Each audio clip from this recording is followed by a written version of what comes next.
Craft hairdresser and co-founder of the Hair Brain community, coming to you live and in person with Mr. Shay Dempsey. So, Shay is the global creative director for Sebastian and a dear friend who we've been working with basically monthly, coming to you live from his Sunset Plaza salon here in LA. This is his beautiful model, Orlan DeBetta. Say hi, Orlan.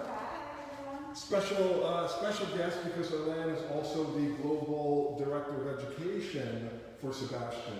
And the reason why we're all together is because the rest of the week we're going to be filming some incredible quality technical education videos, which we're going to talk about. But we thought we'd start off by just doing a wonderful live for you here.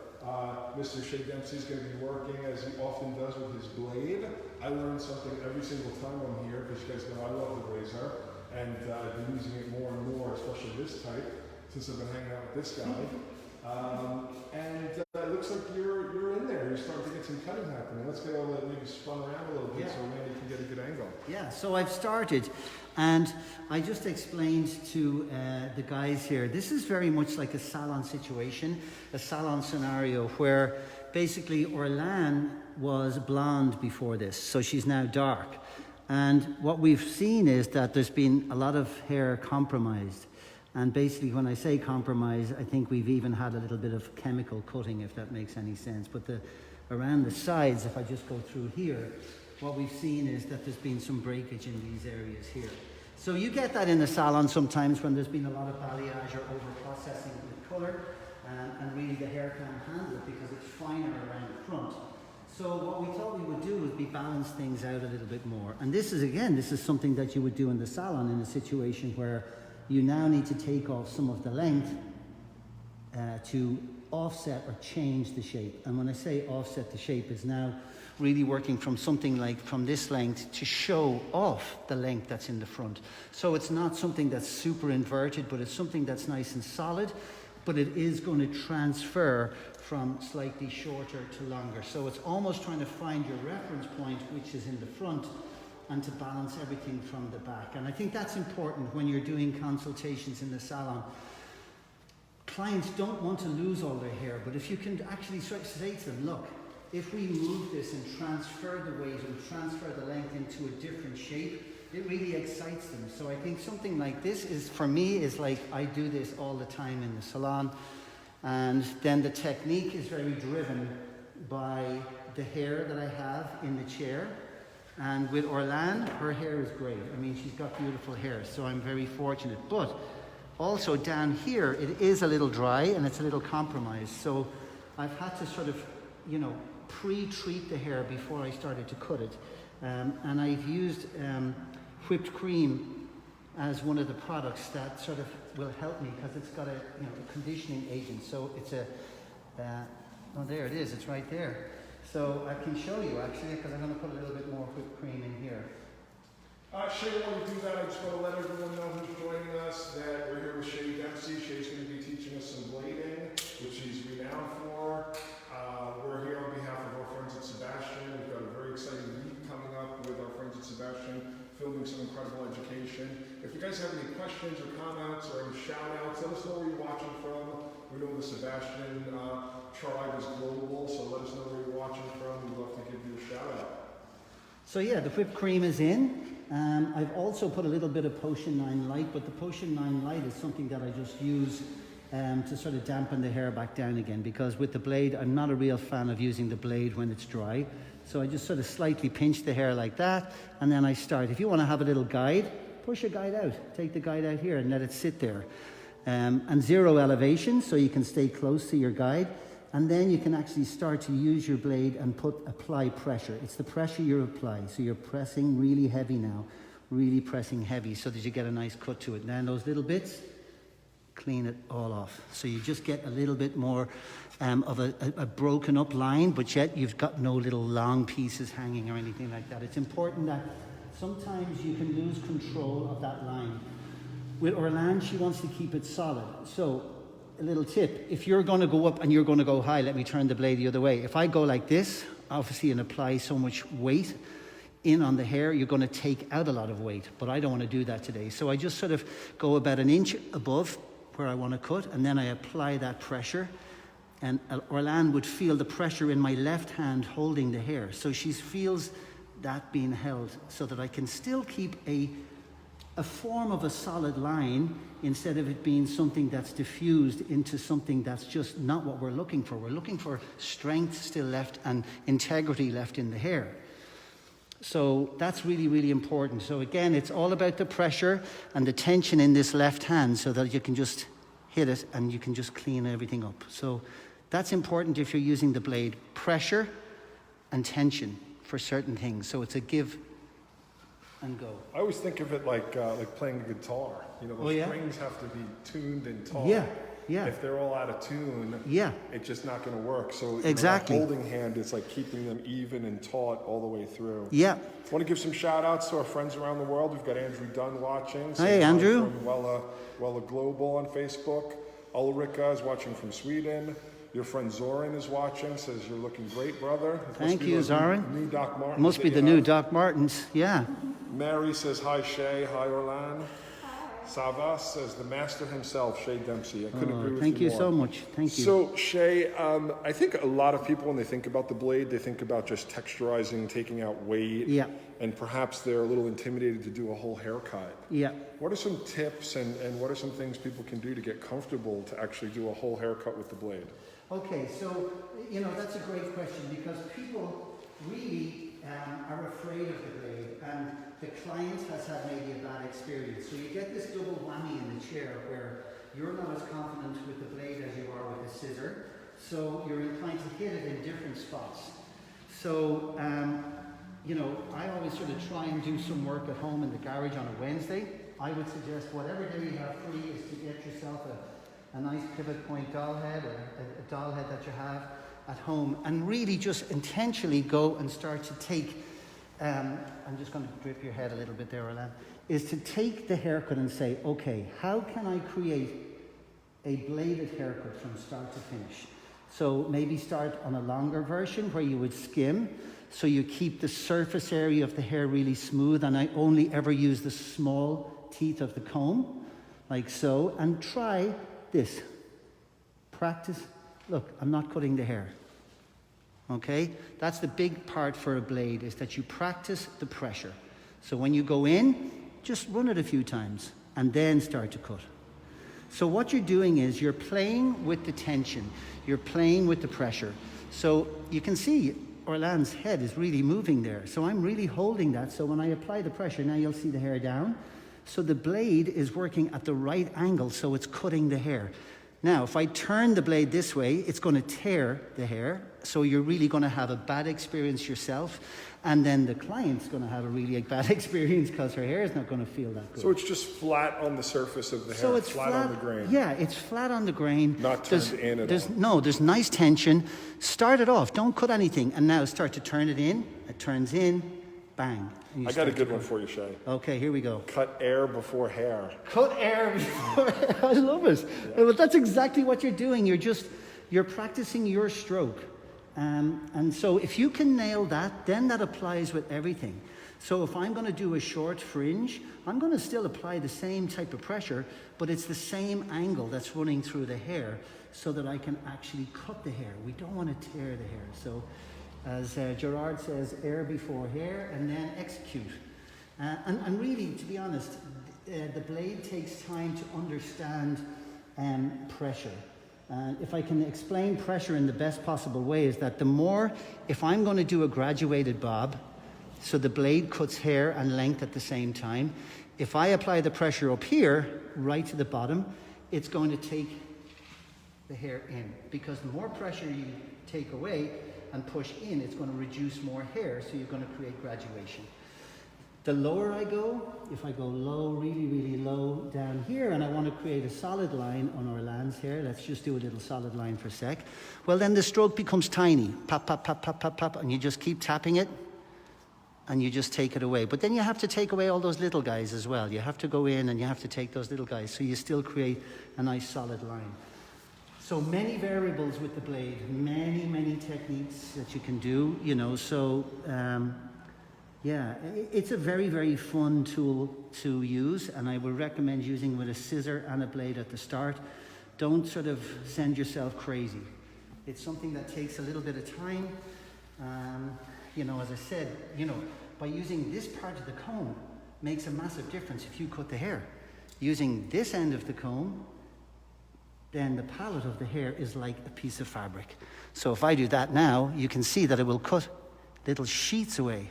If I take it away like this, Orlan's going, what's he doing with my hair? It's now going to take out big lines, see? And that's just from the comb. So little things like that make a massive, massive difference. So lots of love coming in again from your friends all over the world. Savas Pala says the master himself. Shay Dempsey.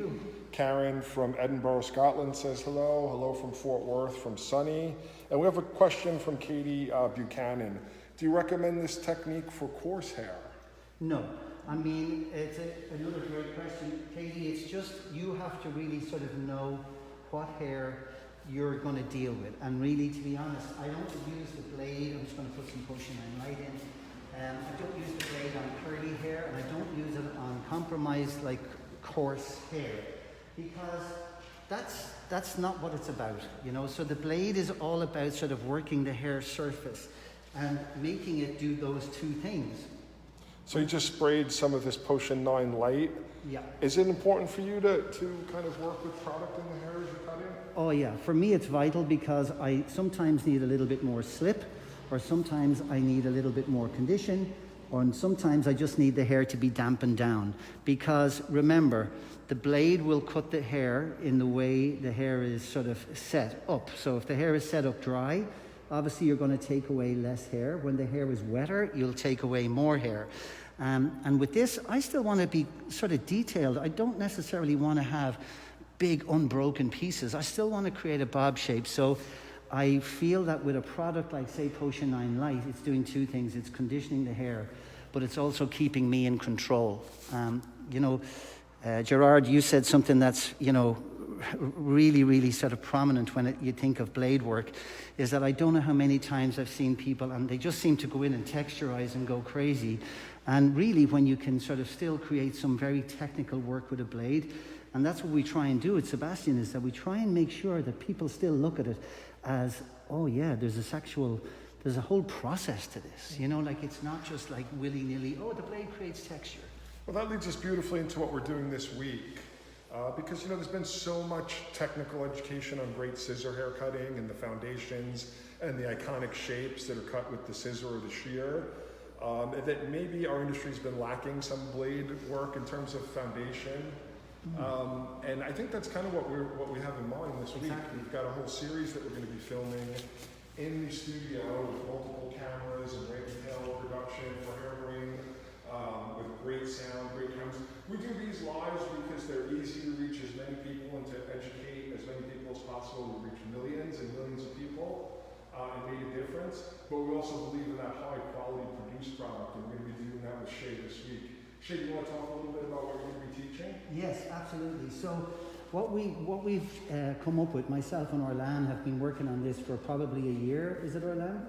And basically what it is that 40 years in the making of creating different techniques using one thing, and that was the blade. So we celebrate that with a lot of our Sebastian team members and our educational team, and they know exactly the history. But then there's a lot of people, and the more we worked with Hairbrain, we realized that there was a need, and on YouTube, tutorials about how you use the blade and things like that, and it became something like, because we've used it for so many years, that we thought, okay, maybe we need to put in some structure and make some educational work for not only Sebastian team members, but for the public as well. Hairdressers out there that maybe are new to the brand and they don't really know the history that we created, 40 different techniques with a blade and things like that. So basically what we're doing is we're doing our version of iconic looks. Now, I said this to Orlando the other day on the phone. You will tell me that every brand does iconic looks, as in the pixie, the shag, as in, your forward grad. But have you ever seen like a pixie done fully with a blade? Have you seen how we use disconnection to create connections by using the blade? Sebastian used sort of the blade so as they can sort of leave hair in areas, but then blend it in by using different techniques so it looks seamless.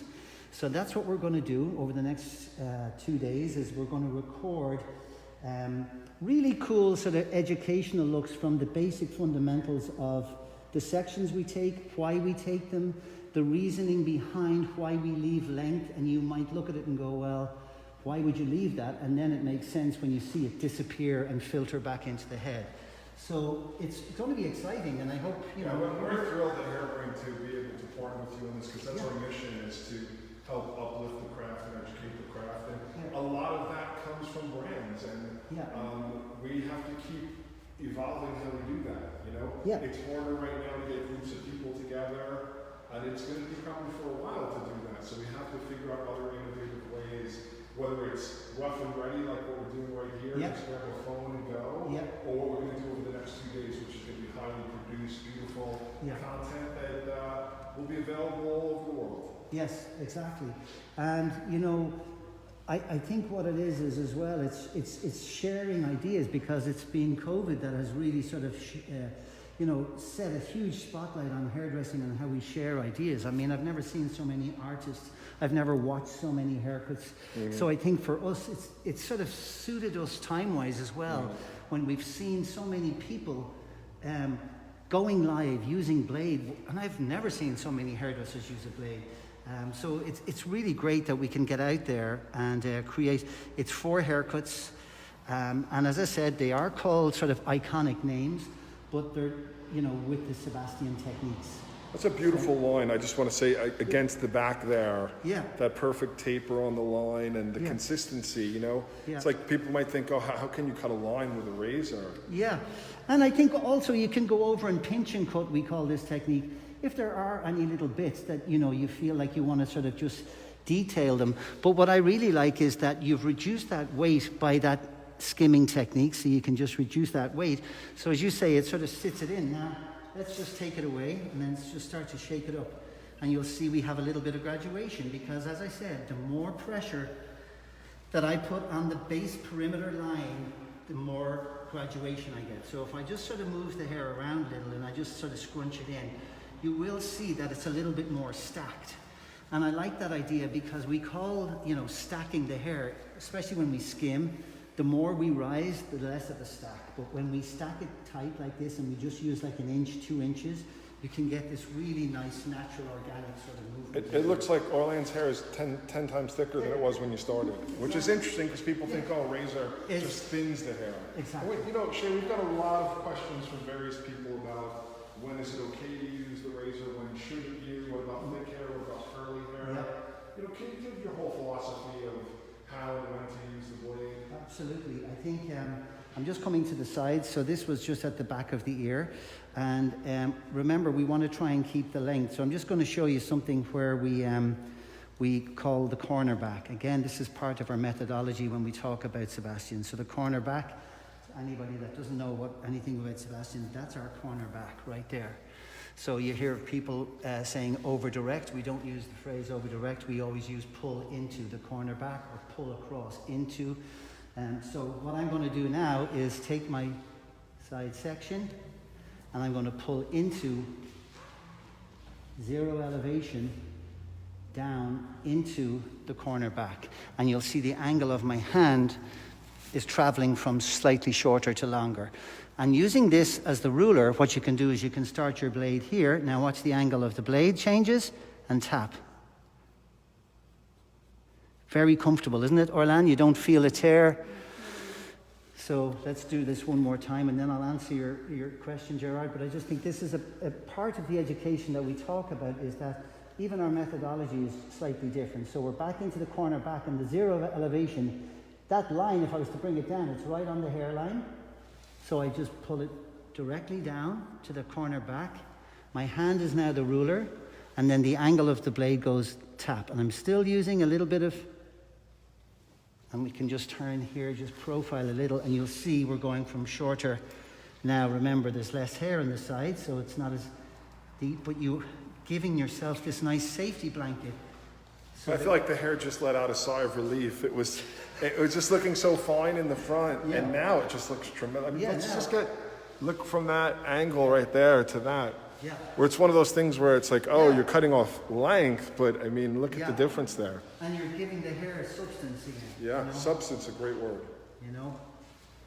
Question coming in from Mario, wondering, do you ever use dark oil while cutting? Oh, absolutely. I mean, I use dark oil. Right here at hand. Yes, I use dark oil a lot of the time, but as I said, different conditions allow different products because underneath this dark hair that Orlan has, there's probably pre-lightener down here. So when you use something like whipped cream, it's a caring styler, so it gives me a little bit more slip, and also it helps me for blow drying afterwards. So like I always think of like, how am I going to use this product, and how is it going to help me afterwards? So like that, whipped cream is going to help me with the blow dry, but to answer your question, dark oil is probably one of my hero products anyway for cutting and styling. But yeah, I use dark oil all the time. So I kind of directed us away, but I want to get back to that question about different textures with the razor. Yeah. So as you go into working with the blade, you're going to find that, you know, there's certain hair textures that it's just not going to work. It's just not going to have that same feeling. It's not going to have the fluidity in your hand. It's not going to feel comfortable. It's not going to feel right. So with Orlan's hair, especially, when I go into the finer bits on the sides and I cut it, it's just like, goes through it like butter, you know, just like it's so smooth. There's not even a lot of tension needed. Now, if you start to go in with coarse hair, thick hair, and you start to use a blade and you want to go in and open up big spaces and you want to do that, maybe. But you're never going to try and do something like a blading technique where you're reducing weight. So you really have to be aware of what's in the chair with you. Curly hair. Why? There's no need to use a blade on curly hair because curly hair is itself, just that fiber of curly hair is distressed enough with the twist and the bend. Why would I go in and want to break it up with the blade? So I think, you know, be very aware of what you have in the chair and really it's almost like setting you up for success using the blade so that you will use it again. The last thing we need is that you all go out now and start trying different techniques with the blade on the wrong hair and nobody ends up the winner. You know, it's one of those things, it just doesn't feel comfortable. So again, we want to sort of, when we hit the education tomorrow, is we really want to talk about that. Is like the reference points of what we use in education, like cornerback, why we use the blade. Why do we use the blade? What does it exactly do? And why would I not just use a scissor? And there's a lot involved in that. So, Shane, why was it important for Sebastian over the years to kind of develop its own terminology? You know, is it just, when I think about Sebastian, I always think about provocative. Yeah. In terms of, you know, getting people to think outside the box or challenging the norm. Yep. In hairdressing. Yep. Is that kind of part of? That's exactly it. Is that you to find your own. We all find our own in life, as you know, whether that's friends or whether that's artists that we work with. Everybody finds their own, and Sebastian was even one of those things for me. Is that like you linked yourself to something that was provocative, something that made you sort of think outside the box. And the biggest thing that Sebastian still does to this day is challenge you. So challenge you as a hairdresser. So what do I mean by that? It's like we will always sort of say to you, well, here's another way of doing it. How do you feel about that? Like, would you give this a go? Now, that can be scary, but that's really art. That's what it's all about, is not leaving yourself... They say art that should make you, there's that famous saying, should make you feel uncomfortable. Yeah. I'm not getting it quite right, but there's a quote, maybe somebody knows the definition of art, it should make you feel uncomfortable. Randy, do you know? No. No. But I'll Google it. Yeah. But I've got hundreds of people watching all over the world. What is that famous quote about art? Yeah. But it's not, you know, and here's the thing with when I started with Sebastian it wasn't that it was just trying to be too cool for school. I didn't ever think about that as Sebastian, but what I did find that it really challenged me as an individual. And, you know, now in the position that I'm in, and really proud to be in that position, is that I still think about that. I still think about how can we do things that are a little bit different, that will help the hairdresser maybe mix that into their everyday life of whether that's working in a salon, or whether that's being a session hairdresser, or whether that's being somebody who's into avant-garde work, because that's another side of Sebastian where we work in style here in a different way. So yeah, it's something to celebrate, to be totally honest, and it's really great fun. I mean, I'm challenged doing this today. I'm challenged tomorrow doing the shoot with you guys. I mean, you know, I love it, and I think you're either that type of a hairdresser, or you can be very comfortable and make an amazing living too. It's just we've found our sort of, and I think cult has gone out of the word now, but I mean, we've certainly found our crew. Somebody, thank you to the global tribe here. Somebody got the quote down: "Art should comfort the disturbed and disturb the comfortable." And it was from Banksy. Oh, yeah, there you it's go. a great quote. There you go. So what, you know, in the development, you know, as a brand that's always moving forward, well, it looks fantastic, by the way. Just So that subtle change, it's like wonderful. Your hair is... Let's just move it around just a little so we can see. It's very hard with the mirror that I don't have one side shorter or longer, but who knows, we can always fix that, that's easy. But if we just spin Orlan a little bit around slowly, you'll see what I'm talking about by creating Fabulous. movement. Some layers without having to layer the hair, which we're going to do a little bit now, but you still have the strength and the volume and the thickness. I mean, It's fabulous. Just, again, I keep thinking of all these quotes, but the other one is, it's not about what you cut off, it's about what you left on. yeah, exactly. It's just like you left on all the good stuff. Yeah, and I think, you know, for her, you know, if you're going to come into a salon with your hair compromised, the last thing you need is a hairdresser to go and uncompromise your hair again with the blade. Right. You know, so it's almost like you have to have the technique down pat so that basically I can say to Orlan in the chair, Orlan, I know what you're saying, you're tired of the balayage, you put in the dark colour at home, but now we need to get the haircut going. So how do we do that? By using a blade? Because everybody thinks the blade's going to take the weight out and thin it out. And it actually can do the total opposite if it's done in the right way. So if you're just joining us, I'm George Corpacey. We're here for a monthly visit to Shea Dempsey, the Global Creative Director of Sebastian. We're here in his LA salon, Sunset Plaza Salon. We're in a rare opportunity because we've got Orlan de Betta, who is the Global Education Director, as our model. And, you know, as I'm sitting here, I'm listening to all this history of Sebastian. To a lot of people, it feels like the world has kind of stood still for the past, I guess it feels like a year now. But I know that can't be true for your brand. What are some of the new products and new initiatives and things that you guys are working on, as well as this education shoot that we have going on? Orlan, can you tell us a little bit? Of course, yes. So as Shay was saying, there is this education which is, you know, really going to show to creative stylists how Sebastian Professional is challenging you and kind of, you know, helping hairdressers to think outside of the box and, yeah, go over away from classic methodology and, you know, how to use the blade. I think that's what really took, you know, most of the time to Shay and I to put in place, nearly a year now.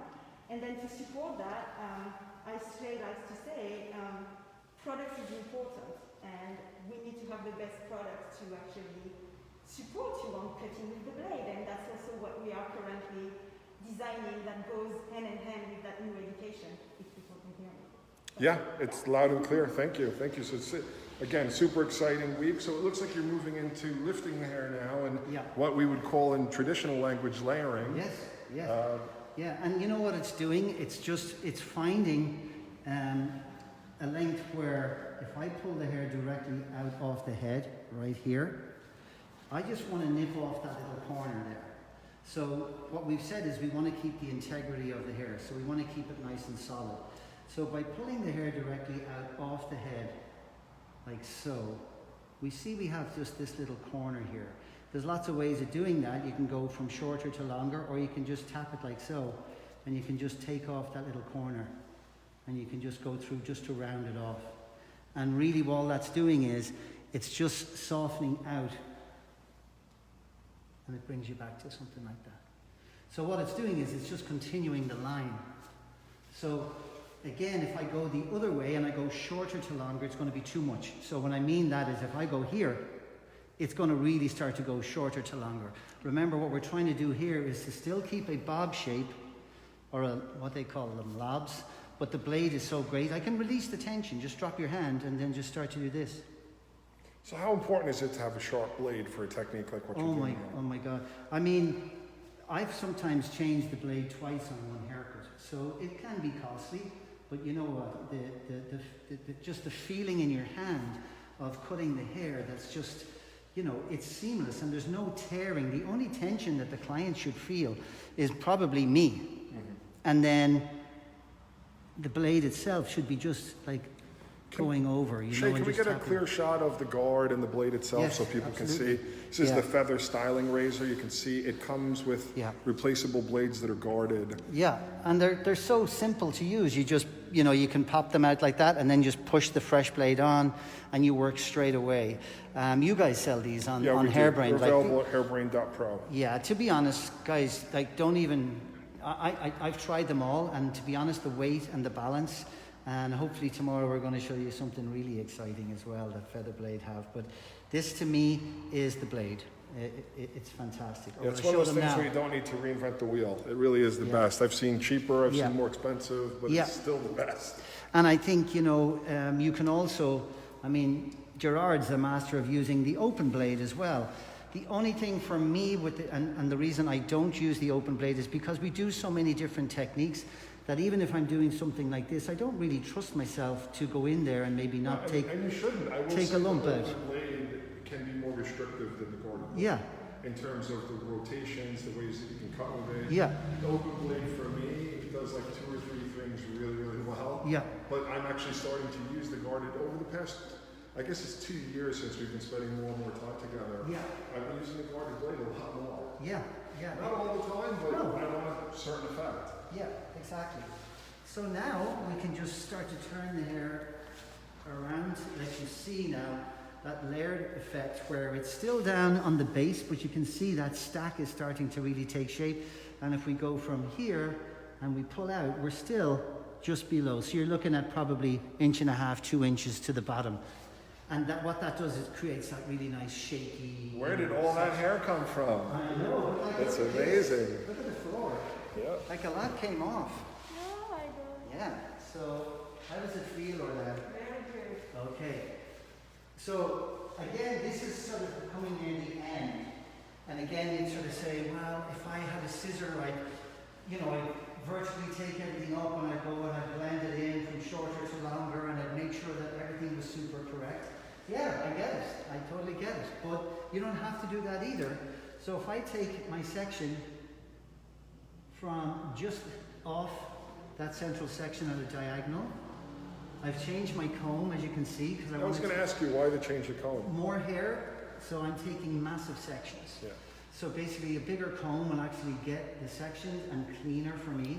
So now I just have 2 sections, 1, 2, and I just bring it back, down, lose that, and I just bring it back here, and the same thing, underneath is where I've cut. So all I want to do is just blend that in. There's no need to go crazy here, it's just blending it in. Next section. And you still look through the hair for a guideline from the previous hair, right? Totally. It's not, you're not just carving hair off. No, and that's why I wanted to show Randy there that's, you know, I can see it. It's right there. Yeah. So I can just go in. Now, here's where you can use the feather blade at its best. Just let it hit your finger. Balance this finger here and just hit it. And you can just rest it on and you can just keep hitting it. Next section. And that blends in your shorter to longer haircut, basically. Also, you know, some people like to have a little bit of height and a bit of movement there, so this will always give you that. By blending it in just a tad, there it is, see it, Randy? Right there.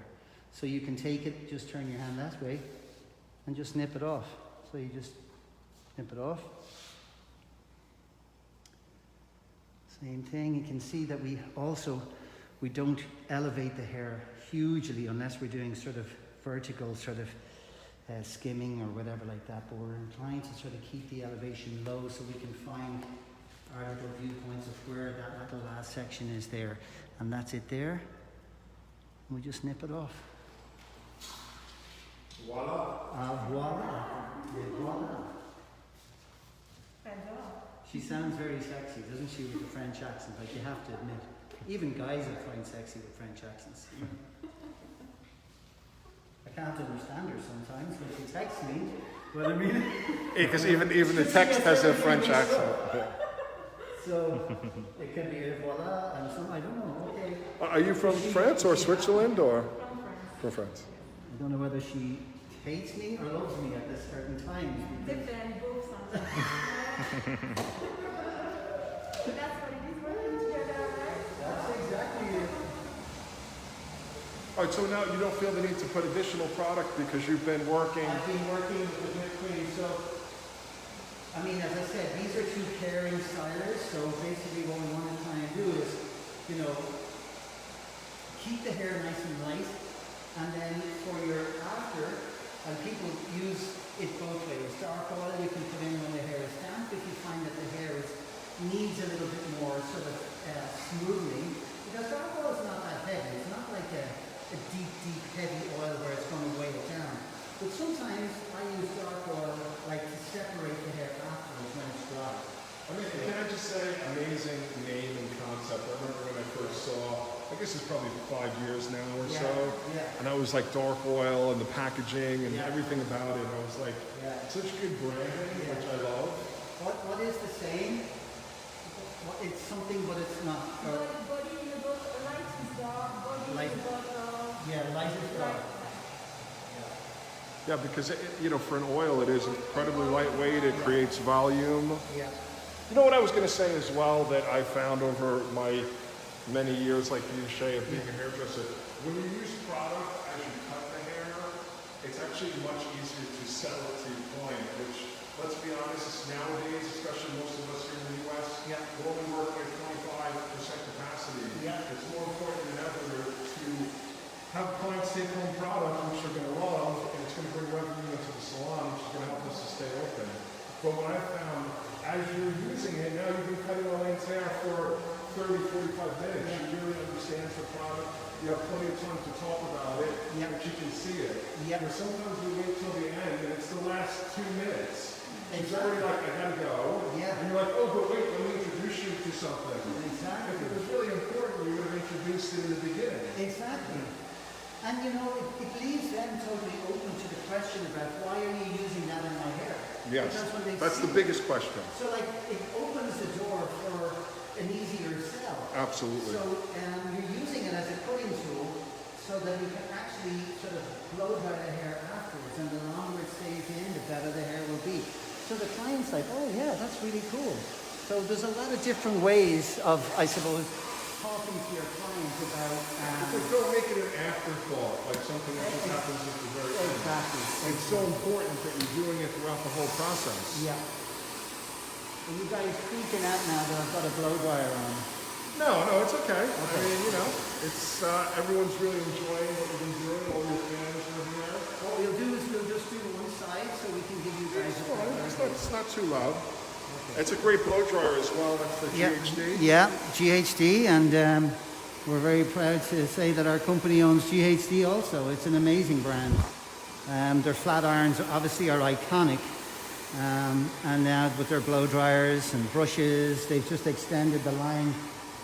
Yeah, I use them all the time. You're getting a beautiful shine there. Yeah. You know, I just use a boar bristle brush. You could use a GHD brush as well, like a metal brush. But I think sometimes it's nice, you know, again, this is what I use if I'm doing shoots or session work. Sometimes it's nice to sort of have a boar bristle brush. It gives a little volume, but it also gives a lot more polish, you know, like it's old school, you know, like it's proper old school brush. Yeah, I have to say I'm much more comfortable with a boar bristle. Yeah. It's just, I don't know if it's just what you got used to. Or, exactly. You know, I have a harder time with like ceramic brushes and I think they're great. I see people do incredible work with them, but I have a hard time grabbing the hair. Exactly, yeah. So I just want to continue on this side. Love coming in again from everywhere. You've had our good friend Vilma, who's a dear friend of mine. She says beautiful, and she's loved watching. Petra says so beautiful. My buddy Nick Guinness is watching. Hi, Nick. Back in Brooklyn. Katie Buchanan says, "Oh, the shine." Oh, the shine.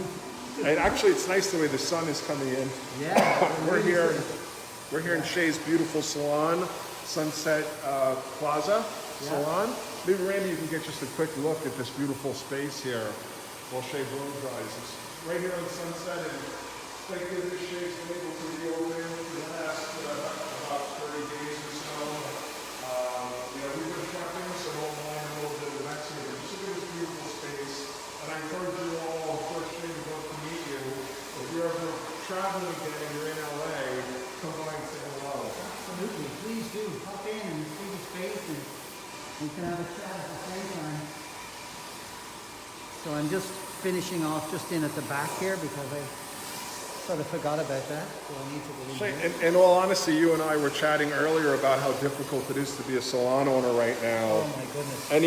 Any advice you have for any salon owners watching around the world who are having a hard time? I think that the strongest part that I found is that we have people like yourself to talk to. I think we need to try and carry on talking about situations about people maybe are struggling with their rent, struggling with staff, coming back 2 and 3 days a week. But to have a soundboard, to have somebody else in the community to share your problems with, to share maybe ideas that they say, look, this worked for me with my landlord. Would you try this?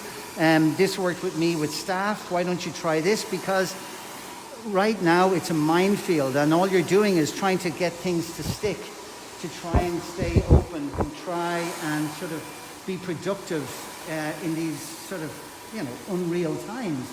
So I think if you have a hairdresser and you haven't spoken to them in a while, reach out to them. I know I am, because I'm just trying to use people as a sounding board of what they're doing. Because it's so confusing at the moment. At Hairbrain, we're trying to kind of be a utility for that through our Instagram Live conversations. Yeah. And also on the Hairbrain app. If you don't have, we have a specific app that's got 70,000 users all over the world, and it's really all just focused on them connecting and discussing. So available on the iPhone or on the Android store, or you can just find us on regular social media, mostly for our Instagram conversations.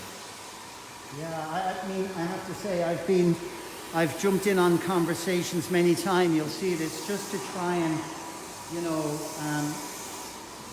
just see what other people are talking about. What are their concerns? Am I going crazy, or is it just, no, this is the norm?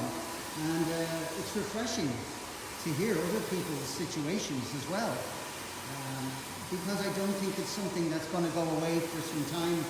We're here for, another 9 months maybe, and we have to try and get through it.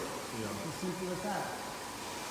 But I think what's nice is I've never done so many lives, whether that's just myself, whether that's just doing things for other people in Ireland where I'm from, and they say, Shay, can you come on and do something? And that's really been fantastic. I've loved it, to be honest. It's interesting, because I had this conversation just yesterday. When social media started, it was called social networking. Yes. It didn't have that media word attached to it. Yes. It was about building networking as connections, building your community. And I think to a certain degree we have that happening. Yes. At least within the hairdressing world, there's more networking happening. Yes. And maybe a little less media. Absolutely. And I've had so many different people that wouldn't have reached out to me in the past, have reached out to me and said, would you like to come on and have a chat?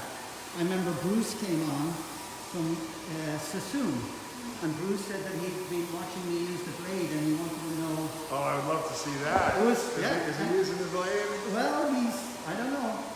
Well, Bruce has his own place now in Edinburgh. He has his own salon. Yeah. And we had a full-hour conversation about the blade and the scissor, and he asked me questions, and I was, the food project was needed. And it was amazing, but that wouldn't have happened if we hadn't had COVID. So certain things like that have been fantastic. We stood up for so many years on stage when we were doing well at Trend Vision, and Sebastian were either opening the show and never talked about closing hair, the right? show, right? And then Bruce would come on, and Mark would come on, and all we'd do would be like have a coffee. We never talked about hair. Never, yeah. Ever.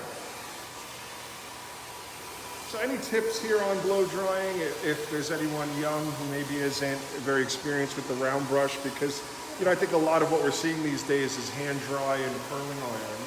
Yeah. Really a deliberate round brush blow dry might be something that people aren't comfortable with. Well, I think, you know, I really want to show back the condition and the shine of the hair. So I think if you're going to start, always sort of build from the bottom, even though I didn't. I was just blow drying to the sides. But if there's somebody young out there, you know, take your sections horizontally and start at the bottom. And always remember that with this type of a haircut, we don't want to create a big turn. We don't want to create a big round bob. We want to create something that's got this movement and swing. So it's important that when you're coming to the end to finish off that polish is that you're not turning it under. So my hairdryer stays in the same direction. Now, if I start to turn the hairdryer this way, well, then we're going to get, you know, the roundness of that shape. And what we want to try and do is create the pieciness. We didn't use the blade to sort of give us a round bob. So you can see by doing this at the very end of the polish, it's a different look. So you're not just rolling and rolling. No, I'm just now, and the blow dryer's direction stays directly down, so you get much more of a straightness, like a pieciness. So, you know, there's many different ways to blow dry. Small sections, obviously, and you know, use as many different types of tools as possible, like different brushes. See which you like. Tension is super important. You know, having that right tension so that, you know, the client feels the tension, but it doesn't feel uncomfortable, you know, like, so it's really important that you become a good blow dryer to show your haircut off. If you're a bad blow dryer, you're not going to really sort of show your haircut off to its advantage. Now, some clients love natural hair. That's not saying, but there's some clients who love a good blow dryer. So I think this, again, being a rounded hairdresser is very, very important. I think this is the first time I've ever blow dried on hairbrain. But, you know, we're being allowed. But it's something that I like to do. You know, I like to finish hair in a nice way. And even when we're done, because I'll start to finish up now without... How important is it to get your hands in there after you use the brush? Oh, it's huge. And this is where I think that dark oil, you now can start to dry dark oil in. So you can use quite a lot, you know. So dark oil is one of those products that you can now, if you look at that, there's quite a lot of slip there. But now if I start to work that in underneath where I really want to create something that's a little bit more piecey, I can now start to work that in. And then once you hit it with the blow dryer, you can start to move the hair around and you get something that's a little bit more diffused instead of it looking so bobby. Then it's a case of getting your hands and really using the dark oil to its advantage. It looks so good. Good. Yeah. Beautiful, simple, effective technique. I think that's what we need more of in the salon, you know? Well, I think so. I think what we need to do is have good basic fundamentals and then become the artist and sort of go for work that this is very now, I would think, you know, it's very sort of what people want. It's timeless too, to be honest. Yes. I mean, I don't think that's ever going out. No. A softened line, movement, volume. So just using the blow dryer, just pushing it onto the ends, you see the pressure I'm putting on the hair. So it just gives it that little bit more pieciness. And then again, I'm just drying in the dark oil. The dark oil, the more heat you're doing, it's just going to start to dissipate, but you're still going to have that pieciness to it. Beautiful shine, beautiful technique and shape. I want to thank everyone for joining us, and thanks Sebastian for the ongoing support. And I'm so excited about what you guys will be seeing soon. The next 2 days we're going to be filming with multiple cameras in a beautiful studio, great quality sound. Of course, we do tons and tons of lives just to get that information out there. But if you want to go deeper, you come to hblive.me, and that's where these classes that we're going to film with Shay and Sebastian are going to live. And it's going to be very, very detailed, multiple camera angles, great production quality. I'm going to turn it over to you, Shay, to wrap up here. Yeah. Fantastic line, beautiful shape. Yeah, so like basically that's it. I mean, if I had time, I might, you know, get the flat iron and go in here to really make it piecey. But I think what's nice about it is it looks super healthy. You can see the actual shape to the hair. It swings, it moves. And also we've done what we said we were going to do. At the end of the day, the client's going to be happy that we created something where she still felt she had some hair. She can flip it this way. She can flip it over, you know, she can flip it that way, which she likes. So you're doing something that's sort of like tailored and bespoke for the client. So I hope you guys like it. I hope you continue to use that blade as much as you can and mix it up with the scissor as well, and have fun. Fantastic. Great work. Thank you. Thank you, everyone, for watching. Thank you to Sebastian for the ongoing support of hair brain education.